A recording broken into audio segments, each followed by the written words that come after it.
I'm sure by now we are all familiar with the Backrooms, a seemingly endless liminal space, most often known by its first level, Level 0. It is an uncanny space dominated by faded yellow wallpapers, the faint hum of static, and the distinct isolation from all human life. Level 0 is the first level of the Backrooms, and the first level many who enter the Backrooms encounter. Level 0 and, by extension, the Backrooms can be accessed by accidentally no-clipping out of bounds in normal reality. No-clipping is a video game term for when your player character glitches out and passes through a part of the map that would otherwise be a physical barrier, like a wall or the floor. Level 0 is a non-linear space, resembling the backrooms of a retail outlet. Similar to its previous form, all rooms in Level 0 appear uniform and share superficial features such as a yellowish wallpaper, damp carpet, and inconsistently placed fluorescent lighting. However, no two rooms within the level are actually identical. The installed lighting flickers inconsistently and hums at a constant frequency. This buzzing is notably louder and more obtrusive than ordinary fluorescent humming, and examination of the fixtures to determine the source have always been inconclusive. The substance saturating the carpet cannot be consistently identified. It is not water, nor is it safe to consume. Linear spaces in Level 0 are altered drastically. It is possible to walk in a straight line and then return to the starting point, and retracing your steps will result in a different set of rooms appearing, rather than the ones that have already been passed through. Due to this and the visual similarity between rooms, consistent navigation is extremely difficult. Devices such as compasses and GPS locators fail to function within this level, and radio communications are distorted and unreliable. Level 0 is entirely still, and usually completely devoid of life. Despite the fact that it is the primary entrance to the backrooms, contact with other wanderers within the level has never been reported. Presumably, a great number of people have died before exiting, the most likely causes being dehydration, starvation, and psychological trauma due to sensory deprivation and isolation. However, no corpses have been reported from these hypothetical deaths. Attempting to enter Level 0 in a group will result in the separation of the group until the level is exited. Above the ceiling tiles in Level 0 lies a cramped dark space, roughly 1 meter in height. The air in this area is stale and thick with dust, making it difficult to breathe, and electrical wires line the ceiling in all directions. Attempting to use this space as a means of navigation is impractical, as the ceiling tiles easily give way under pressure. The most prominent threat in Level 0 is the stark lack of available resources. The fluids saturating the carpet has been determined unsafe for human consumption, and most will likely perish before managing to find an exit due to the extended dehydration, starvation, and exhaustion that comes within Level 0. Hallucinations are common in Level 0, the most common examples being humming from the lighting increasing to a deafening volume, then abruptly disappearing. The appearance of doors, the appearance of stairs, acute déjà vu, human-like speech resembling no known language, movement in peripheral vision resembling insects crawling underneath the wallpaper, which disappear once the wall is observed directly, insect-like chittering. According to analysis, the CO2 levels within Level 0 are rising at a steady rate. The significance of this is unknown. Ways to enter into the backrooms, as we have mentioned before, is accidentally no-clipping out of bounds, but ways to exit Level 0, well, that is a different story. Exiting Level 0 is only possible by no-clipping, which will always result in entry to level 1. As newcomers to level 0 are often unfamiliar with the mechanics of the backrooms, it is necessary to keep your bearings and adapt quickly to the environment in order to make a swift exit. Entrance to the Manila room is very rare, but possible by walking an almighty distance in any direction. Unlike level 0, wanderers can meet freely in the Manila room, but the room is a dead end. Rather, it functions as a rendezvous room for wanderers who survive the trek.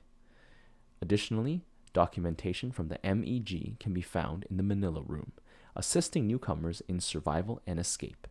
Instructions on how to no-clip can be found in Extensions to Level 0. Rooms with red wallpaper and dim lighting appear very rarely.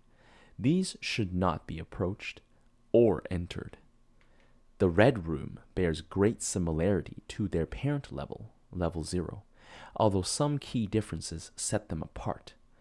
The area is shrouded in a deep reddish hue from the crimson wallpaper and the dark room-like lighting. The carpet is coarse and sticky, contrasting with the slick, moist carpet of Level 0, and it harbors colonies of mushrooms and black mold in dark corners.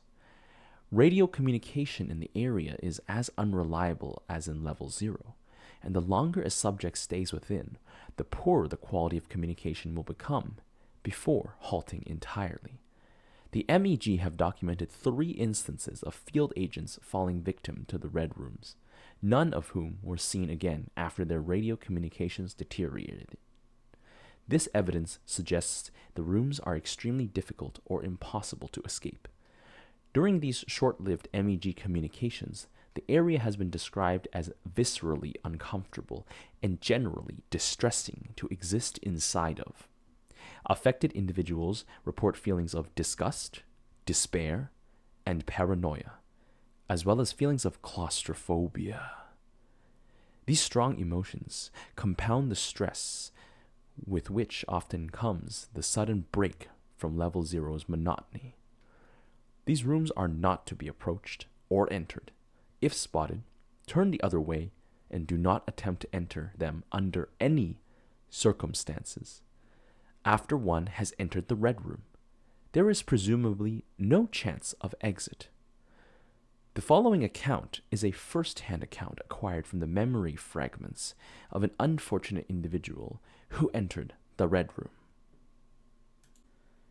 She sighed and slid down to her knees against the red walls, sitting.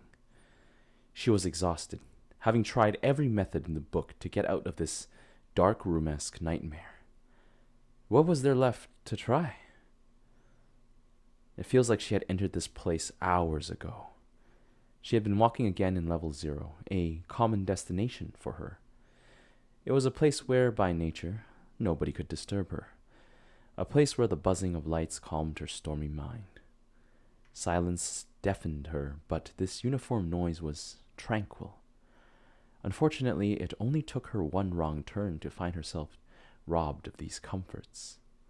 It was like the yellow skin of this place had peeled away, revealing red underneath. Everything was off, sinister. The buzz of lights was different. It made her ears bleed. She stumbled back, only to hit a wall. The place where she had entered was sealed away by a wall that appeared as though it could have always been there. The walls were cold and moist to the touch as she inspected them. Dry wall. She looked around, searching for a way back to safety. The carpet smelled vaguely of copper and was sticky. This place had a visceral discomfort to it, permeating her mind and slowing her progress. She had no paper with which to map this place out, so she had to keep a mental record. She turned a few corners and found herself at a dead end, and then another, and then another. This place was linear, and it was small. There were holes strewn about the place, all leading to yet more rooms. Damages of that kind and more were common for her to see as she traveled. Tears in the carpet and torn down light fixtures. They were a staple. She could imagine some people here before her attempting to clip through or to find some sort of tunnel in their desperation to get out.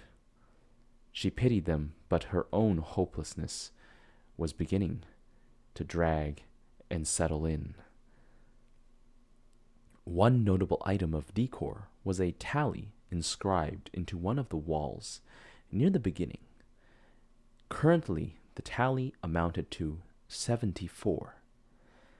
It agitated her, as it seemed very deliberately carved. There was no doubt in her mind that she knew what it stood for, and it terrified her. This was it. This was how she was going to die, she thought. Out of desperation, she awkwardly climbed through one of the cramped holes in the wall, scraping her leg on some wooden foundation. She continued on through this new set of rooms, searching again for an exit, but I've been here before. Her worst fears were confirmed as she scoured this new area for signs to the contrary, but it was no use. These were identical to the set she had already been in. Starting room, hallway with one turn, tally room, hallway with two turns, empty room. This was one path she knew from one hole to another. She tried again in this new empty room. Starting room, hallway with one turn, tally room, hallway with two turns, empty room. She went in again. Starting room, hallway with one turn, tally room, hallway with two turns, empty room. Starting room, hallway with one turn, tally room, hallway with two turns, empty room. Starting room, hallway with one turn, room, tally room. She sighed and slid down to her knees against the red walls. She was exhausted. The tallies in the tally room now counted 75. The Manila Room is a small room that can be rarely found in Level 0 and often acts as a safe point where wanderers meet when traveling through this level. The Manila Room is an isolated square room with thick walls within Level 0, named for the unique beige color of its wallpaper. It has minimal furnishings, which vary slightly between appearances. Usually, there is no more than a table and a chair, as well as anywhere from 1 to 4 entrances. The Manila Room is commonly used as a meeting point for wanderers, as despite the changing and isolating nature of Level 0, the Manila Room will always appear in the same location for everyone when discovered, and does not have the same effect as the rest of Level 0, which prevents wanderers from meeting. This leads to wanderers appearing to fade into existence upon entering. Care should be taken to avoid entering from the same entrance at the same time. The lighting in the Manila Room is nearly identical to that of Level 0 and produces the same irritating noise. The brightness of these lights, however, varies greatly and is known to fluctuate over time, causing occasional periods of total darkness. Standard entities have never been observed in the Manila Room. However, knocking and banging noises have been reported coming from within the walls, leading some to believe one or more entities may be present within them. These noises are reportedly loudest during periods when the lights are off. The Manila Room is used to store MEG documentation that explains the backrooms and provides essential information to new wanderers, of which roughly 36% reported that the documentation has been essential in escaping Level 0. All documentation is stored in folders stamped with the MEG insignia and placed on the table if it is present, though these documents do occasionally disappear with the normal changes to the room, requiring that they be replaced when reported missing. Documents stored here cover a variety of topics, most notably no clipping, a field guide to the most common and dangerous entities, and a guide to important levels. Entities that can be found on level 0. Bacteria, also known as a life form, is a creature or possibly a group of creatures that inhabit the backrooms and preys on victims that have found themselves in their presence. They are extremely hostile towards humans. The creature seems to come to life from a black substance resembling mold around the backrooms of level 0. The origins of the creatures are debated. The creatures appear to wander level 0 randomly, often making noises which seem similar to human speech. However, it is unclear if the creature understands the meanings of these sounds. The bacteria seemingly bears no concrete form, but is very tall, thin, and vaguely humanoid in shape, standing on 2 legs. Its limbs are very thin and stiff, but it can still move fast and quietly.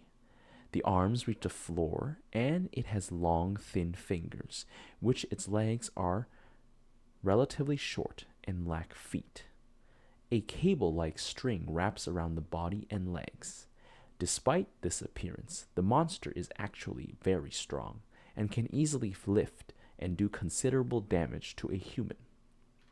The creature's intelligence is currently unclear, as it has mostly been seen running and making loud, roaring sounds. It can possibly mimic sounds perfectly and use that for its advantage to lure victims. Along with mimicry, it is an ambush hunter, and it stalks its victims for a long time, sometimes peeking around corners, sometimes hiding in shadows, while waiting for the perfect time to attack. Sometimes it gives its victims a false sense of security before sneaking up right behind them, and then killing them. It is unknown if it is capable of writing or drawing. While chasing a victim, the monster produces a loud noise similar to distorted screaming or howling. It is not specified how it kills its victims, as the only bodies ever discovered to date died of malnutrition. The monster is implied to be a colonial organism that is made from a mutated strain of hay bacillus. Hello, that's the end of our story. If you're still here at this point, you must have enjoyed this story. Consider supporting my channel by subscribing, ringing the notification bell, or sharing this with a friend. Additionally, you can support me on Patreon if you would really love to help me grow my channel. Thank you, and until next time.